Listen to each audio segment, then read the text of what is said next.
ভাইয়া ভাইয়া এই আপনি এটা ভাইয়া ভাইয়া একটু সুন্দর করে করেন। আর ভাইয়া যখন স্ক্রিনে দাঁড়ায় এখন ডিরেক্টর মহোদয়, জি ভাইয়া জি ভাইয়া, আমি চিকন আলী, আমাকে তৈরি করবে পরিচালক, আমাকে সিন বুঝিয়ে পরিচালক নিয়ে যাবেন। ওই তামিল তেলেগুর একটা কমেডিয়ান গাড়িতে থাবড়া দিয়ে চাক্কা মাক্কা উড়ে গেছে, এটা তো অবাস্তব। এইটা দর্শক হলে একসেপ্ট করছে, কেন করছে? এই বেড়া বলে থাবড়া দিলে এই গাড়ির বলে চাক্কা খুলে যায়, তো এটা তৈরি করছে কি? পরিচালক। ভাই আপনার গল্পেই নাই কমেডি, আপনি খালি নায়ক আর নায়িকা নিয়ে দুই নায়কের কাছে স্ক্রিপ্ট পাঠা দিয়েছেন, নায়িকার কাছে স্ক্রিপ্ট পাঠা দিয়েছেন। ভাইয়া ভাইয়া এই আপনি এটা ভাইয়া ভাইয়া একটু সুন্দর করে করেন। ভাইয়া যখন স্ক্রিনে দাঁড়ায় এখন ডিরেক্টর মহোদয়, জি ভাইয়া জি ভাইয়া, এই তুমি এই সিনটা এইভাবে করো, জি ভাইয়া।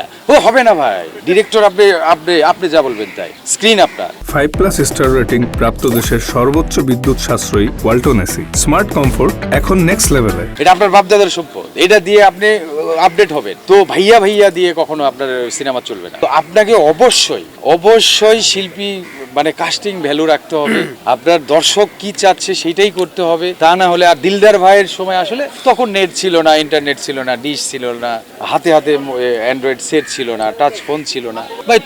তখনকার যুগ আর এখনকার যুগ অনেক টেনশন, অনেক অনেক ডিস্টেন্স ভাই। দিলদার সাহেব যে সুযোগটা পাইছে তখন উনি যা করছে সেটাই হচ্ছে ইতিহাস। আর এখন আমরা ভাই ছবির গল্পেই তো থাকি না, ইচ্ছে করে চিকন আলীকে ঢুকাও এই জায়গায়, বন্ধু ঢুকে মানে জোর করে যতটুকু করতেছি ভাই, এ ছাড়া কিছু না। স্ক্রিপ্টে নাই ভাই, জাস্ট একটা কমেডিয়ান লাগে। আগে ওই দিলদার ছিল মুখের সাথে, ইলিয়াস কাঞ্চনের সাথে, মান্নার সাথে, ওই রুবেলের সাথে, এখানে চিকন আলী ঢুকাই দাও, এইভাবে ঢুকাচ্ছে ভাই। নাই গল্পে, নাই গল্পে এখনো আবার ইনভলভ করুক কমেডিয়ান।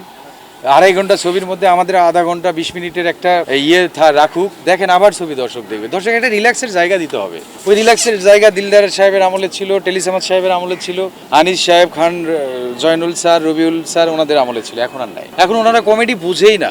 ওনারা যে মুভিটা কপি করছেন তামিল তেলেগু থেকে, ওইখানে কিন্তু কমেডিয়ানের বিশাল একটা জায়গা আছে, অথচ আমাদের দেশে আনার পর ওই কমেডির জায়গাটায় ফেলে দিয়া ওইটুকু রাখা হয়। It's a very bad for our movie.